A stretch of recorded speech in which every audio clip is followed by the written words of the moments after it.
What up, though? What up, though, my spady spades? Welcome back. I am grateful and I do appreciate you.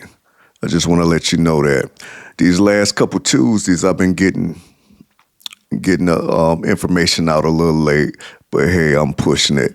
I'm pushing it out. It's been kind of busy these last couple weeks, but nevertheless, hey, we're here. I greet you with the word love. And I'm hoping you're blessed. I'm hoping you're feeling blessed. I am blessed more than I deserve. I want to get off into the topic, but before I get off into the topic, we're at war. And what's crazy about it, I talk to different people, and a lot of people don't watch the news for the simple fact they say it's too depressing. But nevertheless, if you don't watch the news, you wouldn't even know we're at war. I mean, it's so many events going on. I mean, I heard of cheerleading contests or tournament. You got March Madness, which I'm into. Y'all know I'm a sports fanatic. But however, if you really are not up on your current affairs, if you're really not watching the news, if you're really not talking to people about what's going on, just observing what's going on in your city, you really couldn't tell we're at war because there's so much going on. You have so many events going on, festivals, carnival. I mean, it's just a lot going on where you wouldn't think we're at war. But we're at war. And I would like for y'all to remember the men and women that's serving overseas right now, that's over there fighting for our freedom. We got to remember. We must remember them. So keep them in your prayers. And because it is, because there's so many events going on, concerts, tournaments, I mean, because we're just living it up over here in the States, that's what sparked this topic right here. Who's supporting you? Who's supporting you spiritually? So just before I get off into this topic, just remember to pray for men and women that's serving, that's overseas right now, battling so we can drink wine, so we can, eat steak and lobster or whatever we choose to do. So just remember the service people that's serving, especially right now. Please say your prayers for them. All right, we go get into the topic. It's coming out of Exodus 17. And it speaks about when God had delivered his people, the children of Israel, from the Israelites, from Pharaoh, where they were slaves. They were slaves, and God had delivered them from being slaves in Egypt. And now, they're in the wilderness.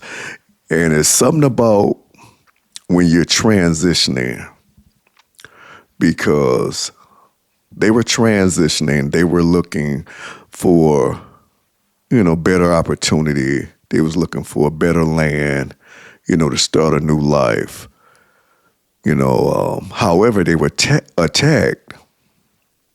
They were attacked by, some evil folks, the Amalekites.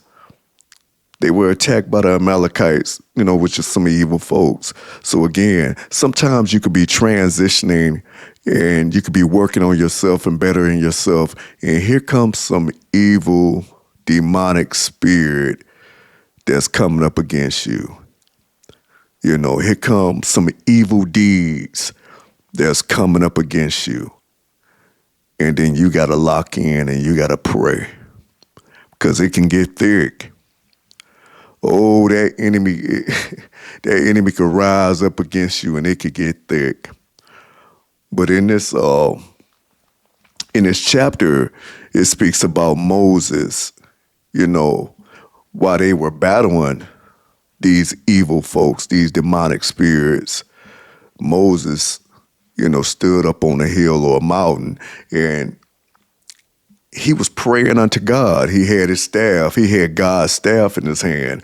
And as long as he held that staff up, God's staff, they were winning. But whenever his arms would get tired, and whenever his arms would come down from being fatigued, they would start losing the battle. But then Aaron, his brother, and then Hur, one got on each side and held up his arms. And then they end up winning the war. So that sparked me, because we at war.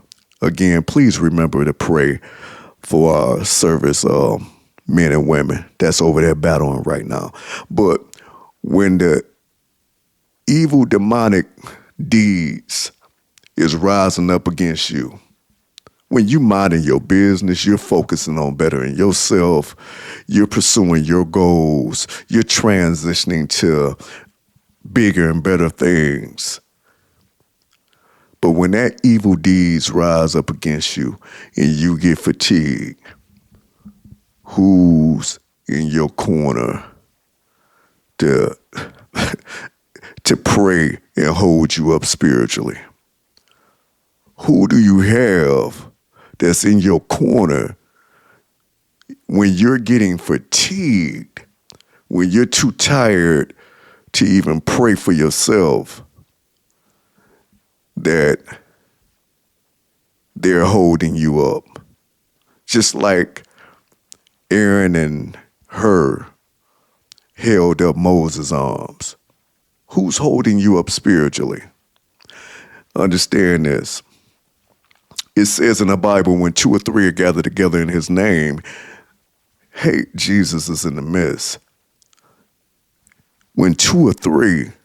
So understand, God hear your prayers, but it's something about when there's 2 or 3 his people, when there's 2 or 3 folks that had a Holy Spirit, when it's just something about God say, I'm present. I'm present when there's 2 or 3, lifting me up, referencing my name, calling on my name. I'm there with you. So I just want to bring that to your attention. Try, if you don't, you probably know who you have. And if you have, put it in the comments. But if you don't have a strong spiritual support, ask God to put his people in your life. It will make a difference. It will make a difference. Even though he hear your prayers.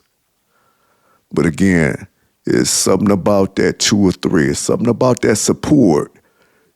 Because a lot of times in these days, it's easy for folks to support you financially. Yeah, you got people walk up, pay your bills, do whatever, help you out. But who's helping you spiritually?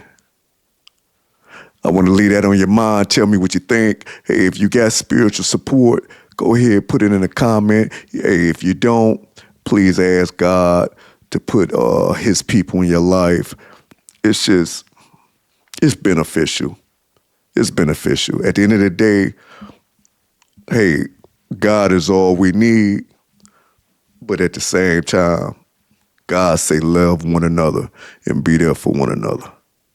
All right, I'll leave y'all with that, my Spady Spades. I wish you love and happiness. And no matter what you're going through, continue to love.